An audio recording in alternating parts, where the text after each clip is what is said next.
When my wife and I arrived at the Halloween party, it was already lively. It was hard not to notice her fit physique showcased by her tight, jet black Catwoman outfit. Despite being a mom of two, Alicia looks stunning. Sometimes I forget just how attractive she is. I, on the other hand, was dressed as a pirate. Hot? Not really. But not too shabby either.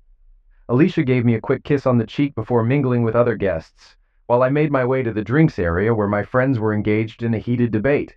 As I approached, I realized they were arguing over the age-old question, Hulk or Superman? It struck me as a bit silly considering the intellect in the room. Superman was obviously the superior choice. Nevertheless, I decided to join the debate, drawing from my childhood spent immersed in Marvel and DC comics. Confident in my expertise, I hoped to settle the matter once and for all. However, my arguments only fueled the debate further, turning the conversation into chaos. But that's what happens when you mix beer with grown men. Eventually, we all agreed to table the discussion, opting instead to enjoy the abundance of beer and fun. Knowing Alicia wouldn't want to leave anytime soon, I planned to stay relatively sober. She was already having a great time chatting with her best friend Susie, who was also dressed as Catwoman. Alicia and Susie had been inseparable since middle school, despite being almost polar opposites in personality. They shared the same upbringing, often jokingly speculating about being switched at birth. However, they both detested that joke. Susie was married to Dominic, who was quite different from me in many ways. While I managed restaurants for a living, Dominic worked with his hands. Though I wasn't as active in the gym as I used to be, I still maintained a decent level of fitness from my boxing days in college. Dominic, however, works at a nearby factory. While I'm unsure of his specific role, I know it entails heavy lifting for 8 to 10 hours daily. He's practically a gym rat, resulting in a muscular physique. Unlike my neat short hair, his is long and tied back in a ponytail, complemented by a beard giving him an Aztec warrior vibe. If Dominic resembles Drogo from Game of Thrones, I'm more akin to Don Draper from Mad Men. Though I never truly warmed up to him, I didn't dislike him either. Our connection was merely through Susie, my wife's best friend, so our interactions were sporadic and never extended beyond that. And tonight was no exception. Sporting a Tarzan costume in chilly weather struck me as insensitive. I couldn't help but perceive it as an idiot move, reflecting his tendency for such actions. Despite his flirtatious behavior, which often bordered on inappropriate, the women, including Alicia, seemed to find it more amusing than offensive. This bothered me, especially considering Susie's apparent indifference. While she occasionally playfully chided him, there was no real reprimand, suggesting she took pride in his ability to attract attention. As the night progressed and Dominic's inhibitions lowered with drinks consumption, his flirtatiousness became more pronounced, regardless of the women's marital status. Though some husbands may have been angered by his advances, no one reacted, perhaps out of fear, intoxication, or a desire to avoid confrontation. However, I remained vigilant, ready to intervene if he crossed a line with Alicia. Sensing my unease, she approached me. "Are you enjoying yourself, Greg?" she shouted over the music. I nodded and took a sip of beer, observing her move to the music. Standing beside me, her attention shifted to Tarzan, silently appraising his physique. Unintentionally, I felt a surge of jealousy as I sensed her desire. It bothered me. "Who dresses as Tarzan in this weather?" Alicia snapped back to reality and faced me. "You know Dominic, sweetheart, always craving the spotlight." I chuckled, but the taste of my beer suddenly soured. Alicia noticed my shift in mood. "Are you jealous?" she asked. "Jealous of him? I don't need to strip down to get attention," I replied, my tone defensive. Alicia laughed it off. "Of course not, honey," she said, turning her attention back to him. As the night progressed and more drinks flowed, inhibitions waned. Dominic and his loincloth became less of a focus as I mingled with my genuine friends. It wasn't until later that I noticed Dominic making advances towards Alicia. Searching for her, I found them in the kitchen, engaged in a carnal conversation. My jealousy flared, and Dominic retreated upon seeing me. Alicia, sensing the tension, greeted me with forced warmth. "Hi, darling, I was just looking for you," she hurriedly said. "In the same place all night, Alicia. What were you two talking about?" "You looked awfully cozy," I asked, my tone accusatory. She tried to dismiss it. "Nothing happened, Greg. Dominic was just being his usual flirty self," she assured, but my unease lingered. "I'm just a bit tipsy, honey. Don't worry," she said, patting my cheek before leaving. For the rest of the evening, Dominic and Alicia kept their distance, exchanging only secretive glances. It was enough to unsettle me. I needed a break. The beer was kicking in, so I needed a bathroom break. Afterward, I bumped into Dominic as if he'd trailed me. "Got a problem, Greg?" he slurred, his gaze menacing. "What?" I felt the surrealness of the moment. He accused me of looking down on him due to my wealth, inciting superiority. It puzzled me. "You're drunk, Dominic. Go home before you say something you'll regret," I said, moving past him. "Regret what? Like sleeping with your pretty wife?" he jabbed, grabbing my attention. I confronted him, warning him to keep my wife out of his twisted thoughts. He smirked, dismissing them as memories, not fantasies. His words struck me like thunder, ending the conversation. "You're full of it," I retorted, less certain now. Then he made crude remarks about Alicia, crossing a line. Enraged, I struck him, the impact echoing through the drywall. Descending the stairs, I found Alicia, her tear-filled eyes confirming Dominic's claims. Panic ensued as Dominic lay unconscious. Amid the chaos, Alicia approached me, her question frozen on her lips. A glance told her I knew. Her teary eyes confirmed Dominic's words. "Call emergency! Dominic's unconscious!" she cried. Screams echoed from above, but I stood there, looking at Alicia, searching for the woman I married. Honestly, I didn't care about Dominic's fate at that moment. "What the hell did you do to my husband?" A scream pierced the air behind me, followed by fists punching my back. I dodged Susie's swings and someone pulled her away. "Greg!" "What the hell?" Richard, the party host, questioned, noticing the chaos. Ignoring him, I faced Susie. "Did you know your husband slept with Alicia?" Her silence spoke volumes, confirming her knowledge without anger or denial. She just looked at me as if she knew everything. Alicia's hand rested gently on my shoulder. "Greg, we need to talk, but not here," she said softly. I turned to her, unleashing a surge of rage unlike any I'd felt before. It was so intense, tears welled in my eyes, a release of emotion preventing me from exploding. "He woke up!" a shout echoed from above. Susie hurried back upstairs. My anger began to fade as the gravity of the situation sank in. What if I had eliminated Dominic in a moment of anger? I could face lifelong consequences, even assault charges, jeopardizing my hard-earned career over a drunken mistake. The same drunken mistake who slept with my wife. "Greg, come on, honey. Let's get out of here. We need to talk," Alicia pleaded. "Us? No, Alicia. You're going home with your boyfriend and his wife. I'm leaving," I retorted, heading for the front door. Alicia grabbed me in desperation. "Greg, you can't leave me here. We're going home and we're going to talk. Do you hear me? You're not leaving me behind," she cried, her face streaked with tears, a mix of fury and sadness. It made no sense what she was angry about. "I can't handle this, Alicia. Don't go home. I could end up in jail for assault. I don't want to add domestic violence to the mix." "Damn you, Greg. Damn you. Want to punch me? Go ahead, coward. At least you'll acknowledge me. Damn. It'd be the first time you've touched me in weeks." She jabbed her finger into my chest as her anger escalated, leaving me puzzled by its intensity. She was the one in the wrong, yet she was furious. "Is that it? Because I don't cuddle you every night? Is that your lame excuse? Is that why you cheated with this idiot?" She didn't respond verbally. Her defiant glare spoke volumes. "Just so you know, Alicia, I earn a living. I don't have a husband to pay my bills. Maybe if you had a job, you'd understand what it's like to come home exhausted." Suddenly, I remembered our audience, hanging on every word like they were watching a movie. Alicia was mocking me. "Poor Greg, too tired for his wife, yet finds time for adult movies. Maybe if you paid attention to your wife instead of silicone Barbie dolls online, she wouldn't confide in her friend about feeling neglected." Alicia's voice crescendoed, fists clenched, tears streaming down her face, a mix of pain and fury. It was the ultimate humiliation. I had no witty retort or comeback. Speechless, I faced the judgmental stares of our friends and neighbors, shock, disgust, sympathy, and perhaps a hint of entertainment. I had to leave. Alicia's cries of despair echoed until I started the car and drove off into the night. This story, based on real events, is not from Greg's perspective, but mine, Richard, the party host. Yes, I have a hole the size of Dominic's next to my daughter's room. Writing from Greg's viewpoint allowed readers to feel his anger and humiliation.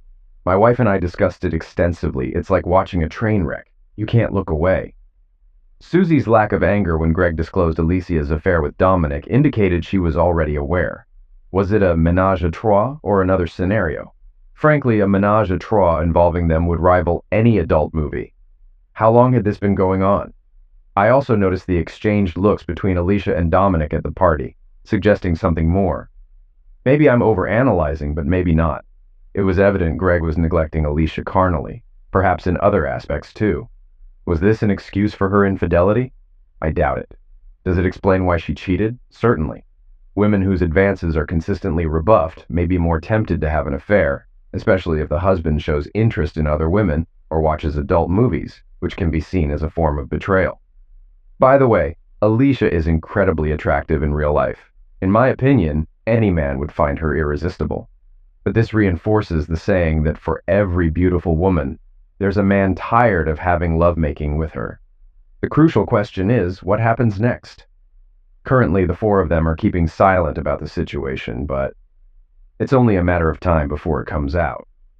While this story is based on true events, I didn't witness everything and had to take creative liberties, especially with Greg's inner thoughts. I sympathize with him and the tough choices he faces. Alicia treated him unfairly, regardless of her reasons. I'm uncertain whether reconciliation or divorce is the best path. Full disclosure, I'm somewhat biased, as Greg is a friend of mine. And about Superman and the Hulk, I side with Greg. Superman's powers like thermal vision, flight, and super speed would easily defeat the Hulk, unless there's kryptonite involved. But that's beside the point. Mr. Kirkson, they're calling you on line 1. Who is it, Betty? Mr. Ford is calling for you, sir. Greg. Greg called me. I've been trying to reach him since the Halloween party incident. Until now, he, his wife, and their lovers remained silent. But there have been so many questions. How could something like this not happen? The public showdown was so dramatic, with elements of lovemaking, violence, and betrayal. And the epic confrontation between David and Goliath, except this time, Goliath had a glass jaw and wrote a check his drunk self couldn't cash. And David cashed it out of genuine hatred. Patch him through, Betty. Sir, he seems a bit upset. Well, yes, his wife did publicly humiliate him. If he weren't upset, I'd be concerned. Thank you, Betty. I'll handle it. I awaited the click indicating I was connected to Greg. Hey, Greg, it's Richard. I've been trying to reach you since I couldn't bring myself to say these words out loud. Ever since I found out about my wife sleeping with that moron. Yeah, I needed some time to process everything, Greg replied, his voice still carrying the simmering anger beneath his composed tone. Even over the phone, his emotions were palpable. So, do you want to talk about it? I asked, hearing a chuckle from him on the other end, tinged with bitterness. It almost sounded like a snort. Why would I want to talk to you, Richard? Huh, buddy? So you can broadcast it online? Does your little story need a sequel? Are people dying to know what happened next to the guy who couldn't satisfy his wife? Can't your eager fans just wait to see how my damn life unfolds? Fine. He had read my narrative. Now, not only was he furious at his cheating wife, her deceitful friend, and her caveman lover, but he was also angry with me. Fantastic. Greg and I were high school buddies. He played baseball, I played football. Despite losing touch after school, him off to college, me joining the Air Force, we reconnected when I returned to our hometown years later.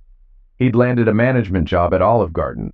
I teased him about wasting his college degree, but he persisted and quickly climbed the ranks, eventually becoming a district manager overseeing multiple restaurants, earning almost as much as me. Now, my dear friend was seething at me. Not good, Greg. Usually I'd crack a joke to diffuse tension, but in this case, it'd only make things worse. I especially like the ending, I began, but he cut me off. I had no choice but to shut up and listen. You know, where I tucked my tail between my legs and ran off like a coward. Nice touch.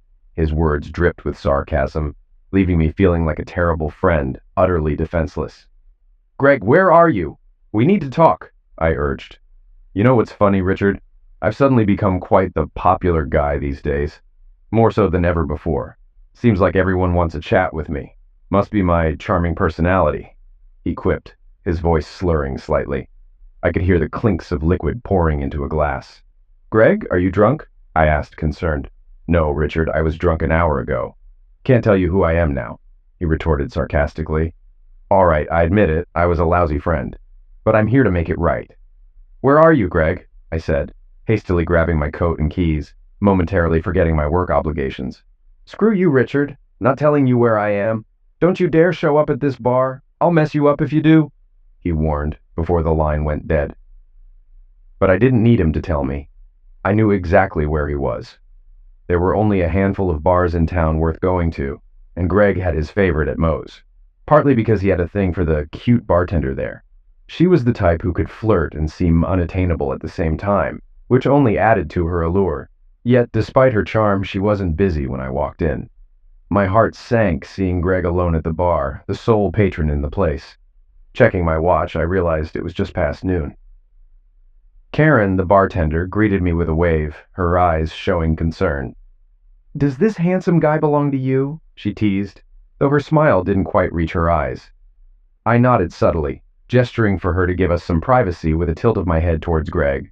It was all I managed before his fist connected with my face, sending me reeling and seeing stars.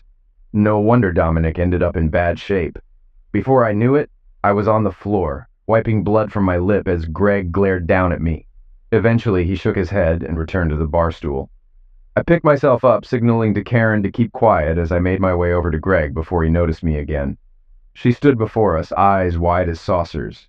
As she started to approach, I silently waved and nodded, signaling that it was all right. In response, she nodded back and resumed clearing tables. "Now that that's settled, can we talk?" I asked, mustering up courage as I sat down beside him. He took another sip of his beer and shook his head. "Off the record?" he quipped sarcastically. I chuckled inwardly. At least his sense of humor was intact. "Anyway, you really hit a nerve there," he said with disdain. "How's your relationship with your mom? You've met her, right?" "Yeah. I still remember her frisking me to make sure I didn't bring any forbidden stuff into her house. We laughed about it later," Greg recounted, taking another sip before meeting my gaze. For God's sake, Richard. It was bad enough going through that, then reading about it and knowing all my friends knew it was me. "Greg, I just penned it down. I never meant to embarrass you. And besides, no one will even know it's you." I tried to reassure both him and myself. 2 cats, Tarzan, and a pirate. Plus the pirate who tossed Tarzan into the wall. How many damn Halloween parties do you think that's happened at? Most of them are the same. Greg looked like he wanted to punch me again. "You find this funny?" Okay, humor was definitely not the way to go. "You're right, Greg. I was an idiot. I genuinely apologize for putting you in that spot." "Well, I'm not sorry for punching you," he retorted. I rubbed my chin and chuckled. "You still punch like a girl. No wonder you always got your backside kicked in boxing." That seemed to break the tension, and it continued to thaw. I managed to coax him away from Moe's and into my car. Karen shot me a grateful look and hugged me as we left. "Take care of him, Richard. He's going through a lot," she said. My jaw was throbbing and beginning to swell. But I got Greg out of there, and that was what mattered most. The moment I secured him into my passenger seat, he drifted off, looking like he hadn't slept in days. Instead of heading to his mom's, I drove him to my place. Along the way, I called another friend, John. "How's it going, Richie Rich?" He greeted me cheerfully as he answered the phone. John was one of those guys who still acted like he was in his 20s. A great guy, though quite immature. I emphasize very, since most guys are at least a little immature. He's the one who sparked the whole Hulk versus Superman debate, always the life of the party. However, none of the wives really want their husbands to be under his influence. He had a knack for bringing out the teenage troublemaker in his friends. But we all love him. "John, I need your hand. I found Greg at Moe's. Might need some help getting him into my place and settled in bed. He's out cold." "Damn. Glad you tracked him down. Been looking for him all week. After what that idiot did to him, it's a miracle he didn't do something drastic." John parked his Mustang behind my Tahoe in my driveway, and together we tackled the task of moving 200 pounds of dead weight onto the couch in my basement. Not an easy feat. After chatting for a bit, he headed out with the promise that I'd keep him updated. Being home early meant I had the house all to myself, which was a rarity. So rare, in fact, that I found myself at a loss for what to do. Didn't want to step out in case Greg woke up disoriented. So I fired up the George Foreman grill for steak and baked some potatoes. Then I flipped through my cable sports package, hoping to catch a good game or at least some interesting sports talk. Settled on a documentary and dug into my meal. It wasn't long before my wife, Nikki, walked in with our kids in tow. "Hey, what brings you home so early?" she asked, planting a kiss on my cheek. The kids scampered upstairs. Found Greg at Moe's, sloshed as hell. Brought him back here and laid him out in the basement, I explained. She looked hesitant. Are you sure that's a good idea? I don't want any drunken antics in front of the kids. He'll be fine, sweetheart. I'll keep an eye on him, I assured her, feeling her hand caress my cheek, sending a shiver down my spine. That's when she noticed the swelling. Richard, what the hell? Did he do this? I'm all right, honey. Don't worry about it. Rich, get him out of here. Honey, everything's under control. The poor guy just found out his wife was cheating on him a few weeks back, and it happened so publicly. He's on edge. Plus, he's been dealing with it all alone. I'm his friend. He needed an outlet for his pent-up anger, and if that meant taking some hits, I didn't mind. Besides, my jaw's not as fragile as Tarzan's. Maybe he should consider a different costume next year. Nikki couldn't help but chuckle at that. Watching Tarzan get his backside kicked by a pirate was pretty amusing. I doubt Jane would approve. Yeah, Tarzan definitely got what was coming to him. Dominic should spend less time pumping iron and more time hitting the bag, Nikki quipped. Or at least learn to dodge, she added. We shared a laugh once her giggles subsided. One thing I've always admired about Nikki is her personality and sense of humor. It's one of the reasons why I can't stay angry with her for too long. I headed downstairs to check on Greg. His thunderous snoring assured me he was still very much alive, albeit functionally comatose. I slipped a pillow under his head when he let out a sound that could wake the dead. His drink's breath could have knocked out a bull. What the heck, Greg? I muttered, the stench clinging to me. I needed to step away.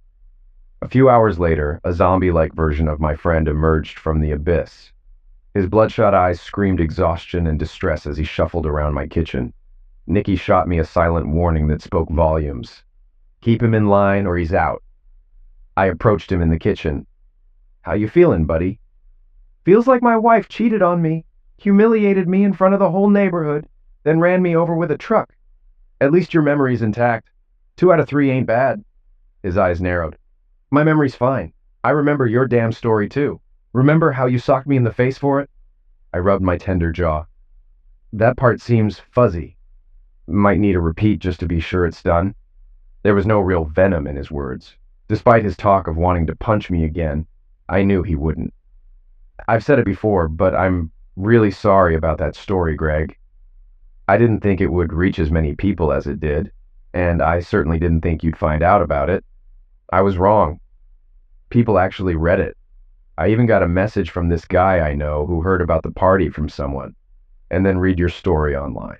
Who's this guy? You don't know him. He's this loudmouth named Harry from Virginia. I chuckled. Harry Inva, huh? Heard of him? Nice guy once you get past his attitude. By the way, he's on my side and thinks you're an idiot too, Greg said, grinning.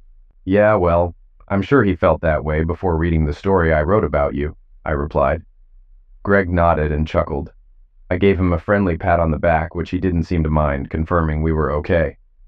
Richard, why'd you have to paint me as a wimp? Did I really just bolt like that? Wimp? Greg, you took the guy down in one punch. I was half expecting you to bite his ear off. If you boxed like that in college, you'd have been a champ. No one sees you as weak. Screw you. It's a skill I've still got. Idiot. He smirked and shook his head.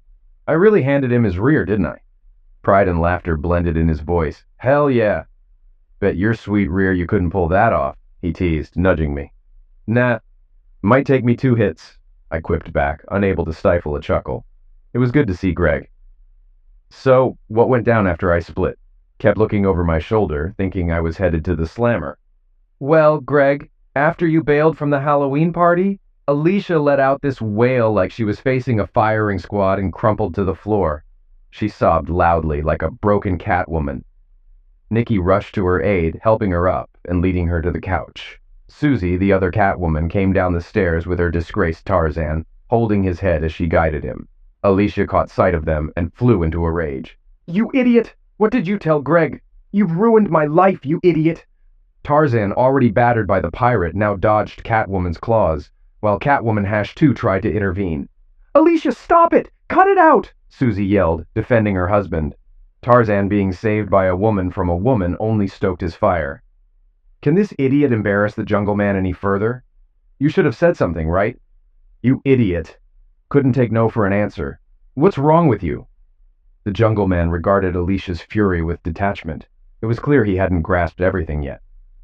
The knockout must have sobered him up. He knew he'd caused today's pain. Alicia, I'm sorry. I was drunk, he said. She stopped attacking and collapsed to the floor again. What do I do now, Susie? What do I do now? Back to Richard's kitchen. After that, they had to haul Dominic to the ER. Turns out he had a concussion. He wanted to press charges, but Susie and Alicia talked him out of it. Alicia pleaded with him not to. She knew if you got arrested, there'd be little hope of your return. Greg chuckled and shook his head. In any case, there's little hope left for this, I sighed, nodding sadly. So, Greg, what happened after you split? All we heard was the rubber hitting the road and the roar of your engine. I wanted to chase after you, but my Tahoe was packed with other cars. I feared you might crash. You haven't responded to any of our calls. Yeah, well, I needed to get away and think, you know? I couldn't wrap my head around it. All our friends are looking at me, judging me. I needed space. So, you headed to your mom's place. It must have been tough going back there. Yeah, well, life throws you curveballs sometimes. The only way to deal with it is to do something out of the ordinary. Greg, October 31st, party crap. Damn it. Damn it, these damn women. I sped recklessly along side streets leading out of town. Honestly, I had no clue where I was going. Stop signs, speed limits, traffic lights, none of it mattered. I drove like I was the only one on the road that mattered. What's that sound? I glanced at the passenger seat, recognizing Alicia's ringtone. Her lovely face illuminated my Android screen. She smiled at me, a loving smile captured in time. I remember taking this photo. I was so happy. So full of love and adoration. Damn lie. I fought the urge to chuck my phone out the window. Her picture on the screen lied to me. If I answered, the voice on the other end would lie to me. The cheerful melody announcing her call was a lie. Lies. She slept with Dominic. Maybe they even kissed. Passionately. Excitedly. Damn it, I bet the idiot loved it. Another man's wife in his bed? Who did he think he was? I was the one by her side when she was sick. In the delivery room with her twice.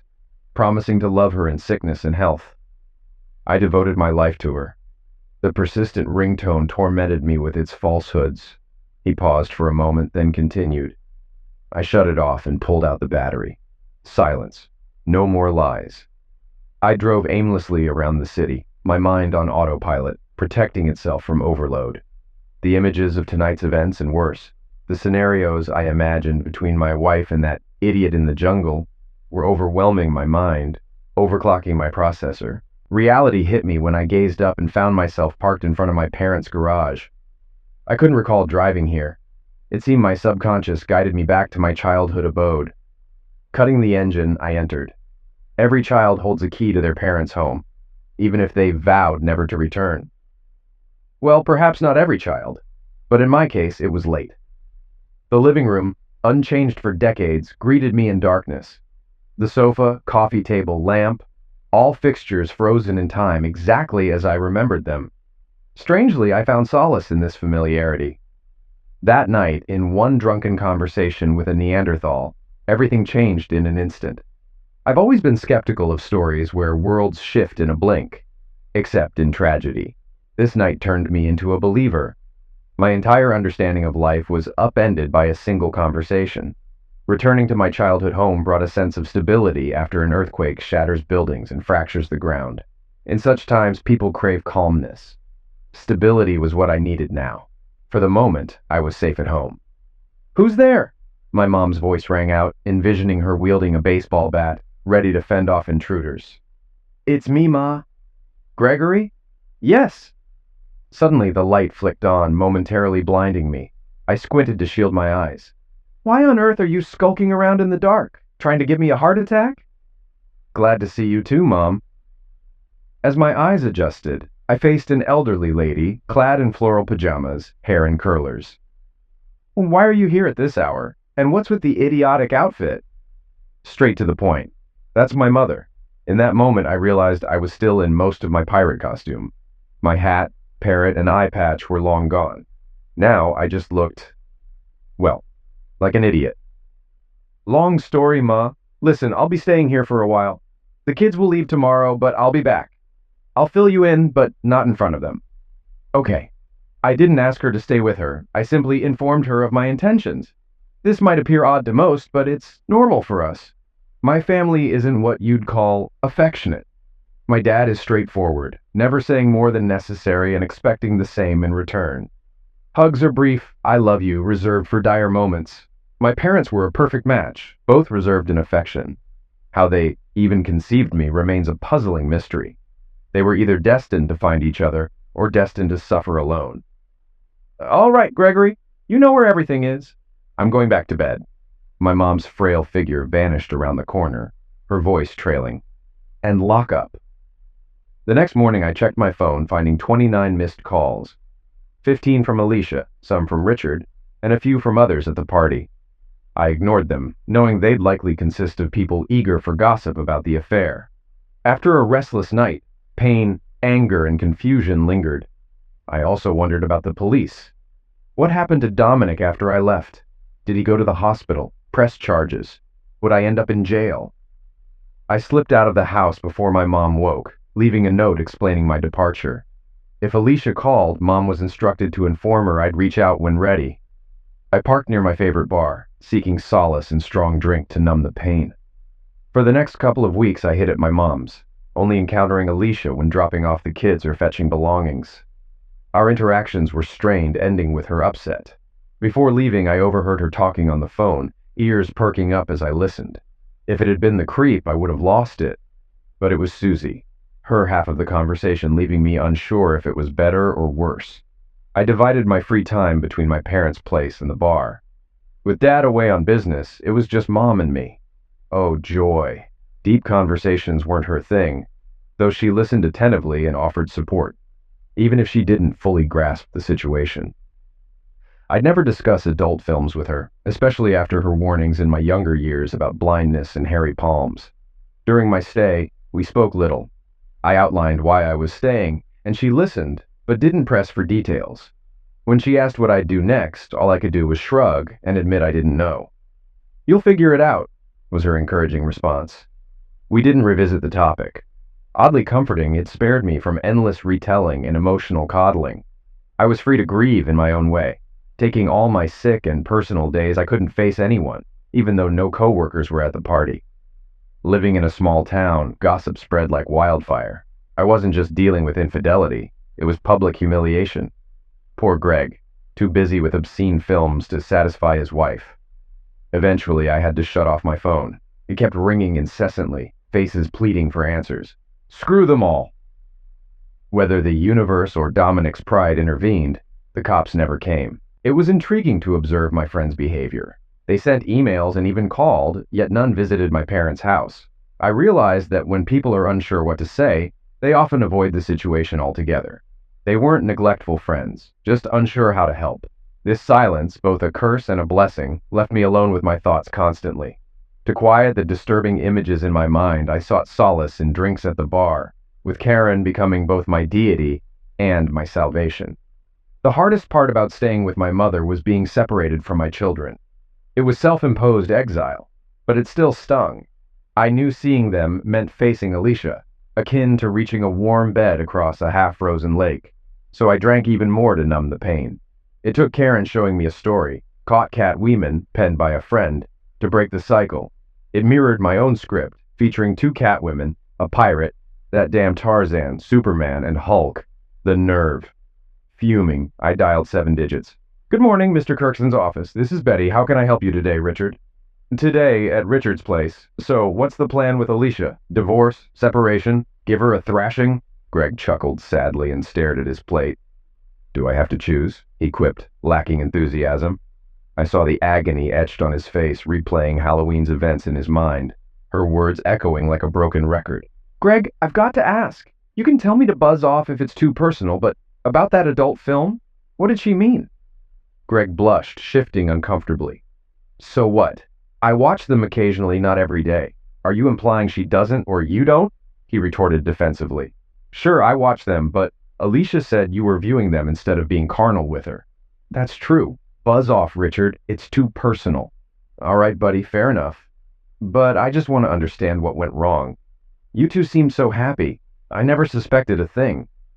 He gazed down at his meal while his fork traced circles on the plate. She just doesn't get it, Rich. What's she not getting? Greg let his fork drop and ran his hands over his face, taking a deep breath. It was a sigh tinged with sadness, perhaps mixed with guilt. I work 10 to 12 hours every day, sometimes even 5 days a week if I'm lucky. When I get home, I'm exhausted. I'm stressed out. I deal with irate investors, clients, managers, carnal molestation claims, discrimination claims, and everything in between. It all falls on my shoulders. If something goes wrong at the restaurants, like some customer claiming to have spotted a rat and demanding free food, I'm the one who has to handle it. He paused, gathering himself to continue. I listened, waiting for him to spill it all out. Alicia requires a lot of foreplay. I mean, a lot. I have to spend 30 minutes just on foreplay. Then, when she's ready, we can start having physical engaging. She likes to change positions frequently. On top of that, she wants me to talk dirty to her throughout. I love my wife, I really do. And when I have the energy, it's fantastic.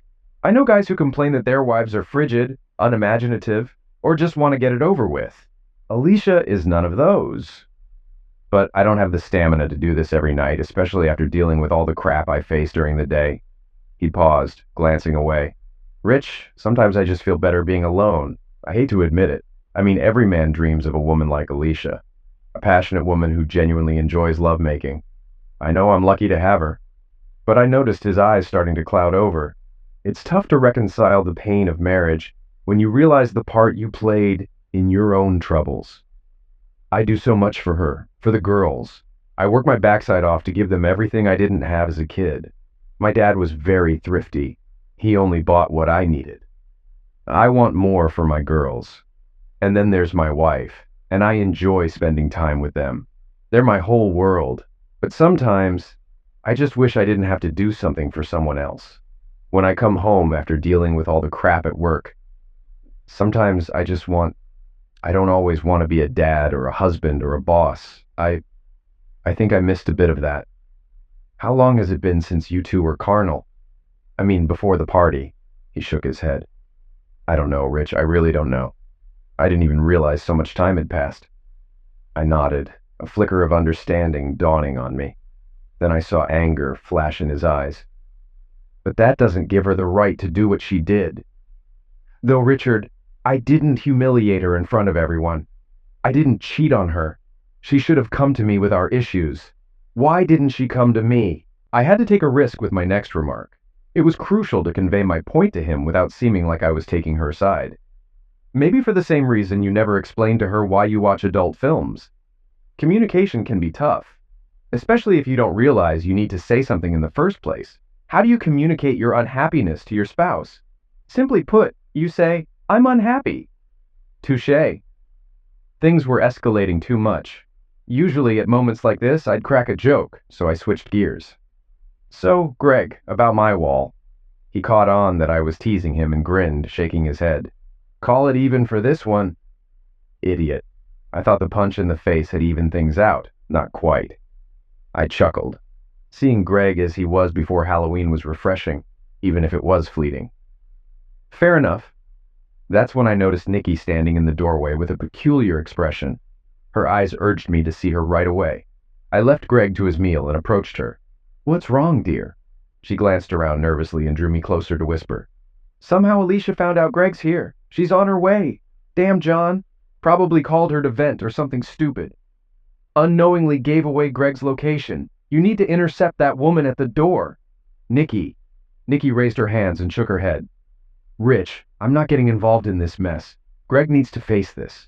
He's been avoiding her for 2 weeks. I felt frustration rising toward my wife. She cheated on him. Haven't you forgotten that? No, I haven't. I've got a damn hole in the wall as a reminder. I glanced at Greg, who seemed oblivious to the impending showdown. What do you want me to do, Nikki? Her expression softened with resolve when she saw my determination to help my friend. He has to handle this himself, babe. You can be there for him as a friend, help him through it, but he can't run from it. She patted my chest and left. I turned to prepare Greg for what was coming. Greg, I heard your conversation. You can't exactly whisper. She's on her way. He rubbed his chin and winced. Then his expression shifted to determination. Fine, he said, pushing away from the table. Turning to me, he met my gaze. I'm ready to face this, he declared. With that, he rose and walked out of my back door. Greg? A beautiful sunset.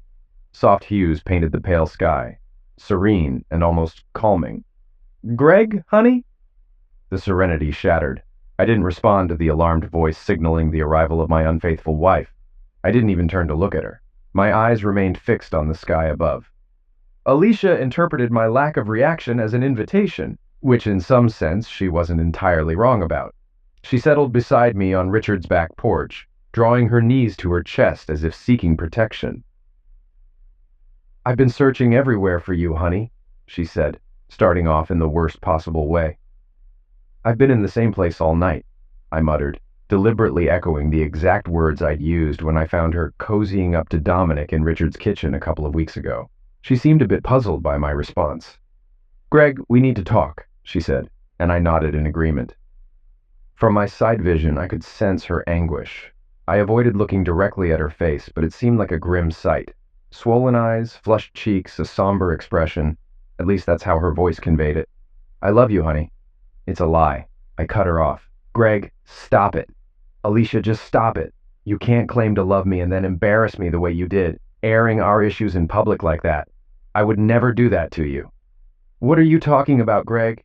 You did this to me, she said, her voice rising with anger. You stormed down the stairs like a madman in front of everyone. You asked Susie if she knew I was sleeping with her husband, right in front of everyone's eyes. If you wanted to talk privately, you could have pulled me aside and yelled at me in the car. But no, you were the first one to air out my business like that. In a way, she had a point. I didn't see it that way at the time. I was blinded by rage.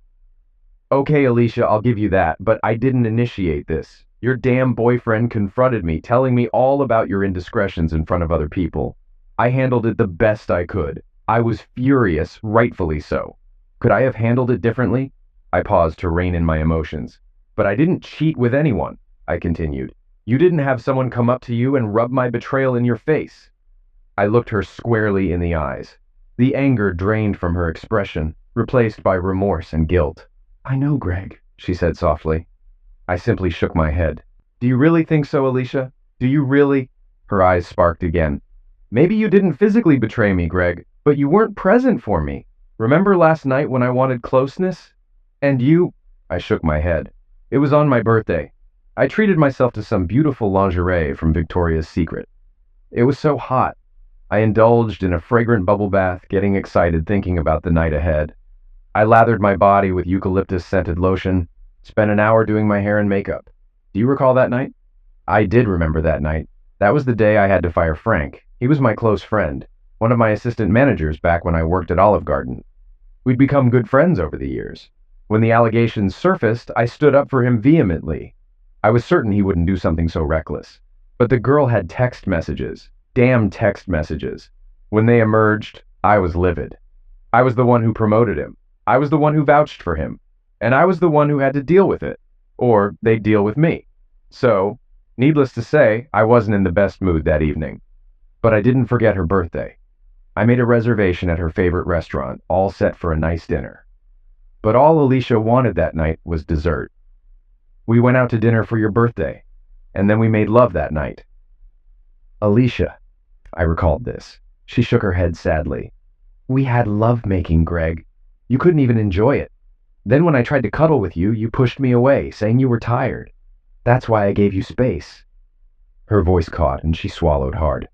I knew she wasn't finished yet, so I waited for her to continue. Then I woke up in the middle of the night.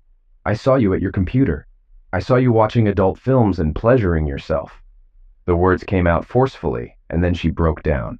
Her body trembled as she tried to cry silently, but to no avail. I sat beside her, speechless.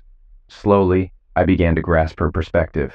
Hearing her side of things opened my eyes. Until tonight, she was just a deceitful cheater. Now, I wasn't so sure who she really was. I get it, Alicia, all right? I took you for granted. But do you truly grasp this, Greg? Do you comprehend how deeply this devastated me? Can you fathom the pain of realizing that, at your best, you're not enough to satisfy your husband? I doubt you do.